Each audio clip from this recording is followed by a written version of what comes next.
আমার চ্যানেলের বেশিরভাগ ভিডিওই আমি নারুটো নিয়ে ছাড়ি। তোমরা যারা নারুটো ফ্যান আছো তারা আর কত ফাইট, কত ক্যারেক্টার কম্পারিজন দেখবা বলো? এর বাইরে কি তোমরা কখনো আউট অফ দ্য বক্স ভেবে দেখেছো যে কাকাশি, নারুটো আর ইতাচির মতো শিনোবিদের ব্যাংক ব্যালেন্স কত ছিল? আই নো এই কনসেপ্টটা একটু লেম লাগতে পারে তোমাদের কাছে, বাট আমার ভিডিও বানানোর দরকার ভাই, তোমাদের ইনফরমেশন দেওয়ার দরকার। ইভেন তোমরা হয়তো এটাও ভাবো নাই আকাতসুকির মতো এত বড় একটা ক্রাইম কমিউনিটি কোথা থেকে এত টাকা পায়। এসব নিয়েই আজকে তোমাদের সাথে আড্ডা দিব। তো চলো গাইজ, এসব ইন্ট্রো বাদ দিয়ে আমরা সরাসরি আমাদের মূল টপিকে চলে যাই।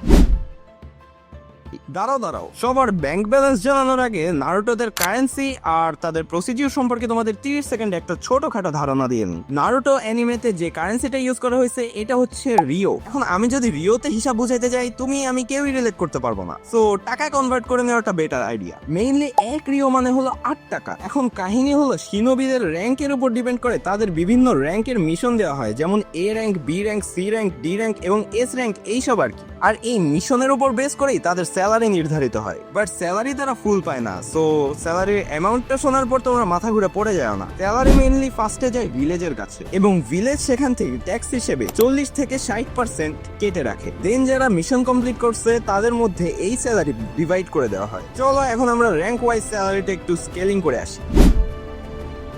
প্রথমেই আসি ডি র্যাঙ্ক, অর্থাৎ সব থেকে লো র্যাঙ্কের বিষয়। এই র্যাঙ্কের মিশনগুলো খুবই সিম্পল হয়। যেমন কারো যদি পেট হারায় যায় তাহলে পেট খুঁজতে হবে, অথবা কারোর বাগান ক্লিন করতে হবে, এই টাইপের আর কি। এই মিশনগুলো মেইনলি একদম নতুন গেনিনরা কমপ্লিট করে এবং এই মিশনের স্যালারি হচ্ছে 5,000 থেকে 50,000 রিও, যেটাকে বাংলাদেশি টাকায় কনভার্ট করলে হয় 40,000 টাকা থেকে 4 লাখ টাকা পর্যন্ত। এরপর আসে আমাদের C rank mission. C rank মিশনে মেইনলি কাজ হলো বিভিন্ন টাইপের ভিআইপিদের বডিগার্ড হিসেবে কাজ করা অথবা ছোটখাটো ডাকাত ধরা। মেইনলি গেনিন এবং জুনিন র্যাঙ্কের নিনজারা এই টাইপের মিশন কমপ্লিট করে। এদের স্যালারির কথা বলতে গেলে মেইনলি এরা 30,000 থেকে 1 লাখ পর্যন্ত রিও পায়, যেটাকে আমরা টাকায় কনভার্ট করলে পাই 2,40,000 থেকে 8 লাখ টাকা। সি র্যাঙ্কের পরেই আসে আমাদের বি র্যাঙ্ক মিশন। বি র্যাঙ্কের মেইন কাজ হলো স্পাই হিসেবে কাজ করা এবং বিভিন্ন ভিলেজের সাথে নিনজা ফাইটে অ্যাটাচ হওয়া। বি র্যাঙ্ক মিশন মেইনলি জুনিন এবং জোনিনরা কমপ্লিট করে। এদের স্যালারি হয় মেইনলি 80,000 থেকে 2 লাখ রিও। এটাকে যদি আমরা টাকায় কনভার্ট করি তাহলে এটা হয় 6,40,000 থেকে 16 লাখ টাকা। ভাই এখনই অবাক হয় না, সামনে আরো কয়েকটা র্যাঙ্ক আছে, ওয়েট করো।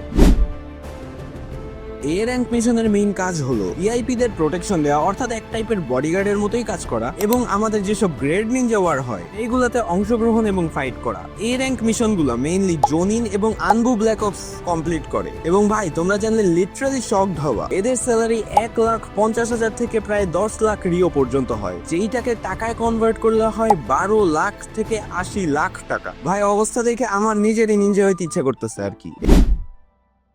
এবং সবশেষে আসে আমাদের এস র্যাঙ্ক মিশন। এই মিশনগুলোর কাজ হলো মেইনলি আকাতসুকি থেকে নিজের ভিলেজকে ডিফেন্ড করা অথবা এমন টাইপের অনেক বেশি সিক্রেট মিশন কমপ্লিট করা। এই মিশনগুলো বিশেষ করে দেওয়া হয় জিরায়ার মতো সানিন, কাকাশির মতো টপ জোনিন এবং মাঝে মাঝে হোকাগেও কাজ করে যখন আর কি খুব প্যারা পড়ে যায়। এন্ড এদের স্যালারির কথা বলা হয়েছে 10 লাখ রিও প্লাস, মানে 10 লাখ রিও থেকে বেশি, যেটাকে টাকায় কনভার্ট করলে হয় 80 লাখ টাকা থেকে বেশি। গাইস ভিলেজ নিনজারা তো দেখলাই কিভাবে ইনকাম করে, বাট আকাতসুকির ইনকাম স্টাইলটা কিন্তু একদমই ডিফারেন্ট। তারা বিভিন্ন ভিলেজে অ্যাসাসিনেশনের মাধ্যমে ক্লায়েন্টের কাছ থেকে হ্যান্ডসাম অ্যামাউন্টের টাকা পেত। ভাই অ্যামাউন্টটা ছিল আসলেও হিউজ। অ্যামাউন্টটা মেনশন করা নাই তো বলতে পারলাম না আর কি, বাট তাদের আর একটা উপায় ছিল ইনকাম করার। আকাতসুকির মধ্যে কাকুজু নামের যে মেম্বারটা ছিল, যে আকাতসুকির হোল মানি ম্যানেজমেন্টের দায়িত্বে ছিল, সে মূলত বাউন্টি হান্টিং করতো, ওর বলতে পারো ব্ল্যাক মার্কেটে স্কিলড শিনোবিদের ডেড বডি সেল করতো। কাকুজুর কথা তোমরা বুঝতেছো কিনা জানি না, স্ক্রিন অবশ্য দেখতে পাবা, বাট আরো স্পেসিফিক্যালি বলতে গেলে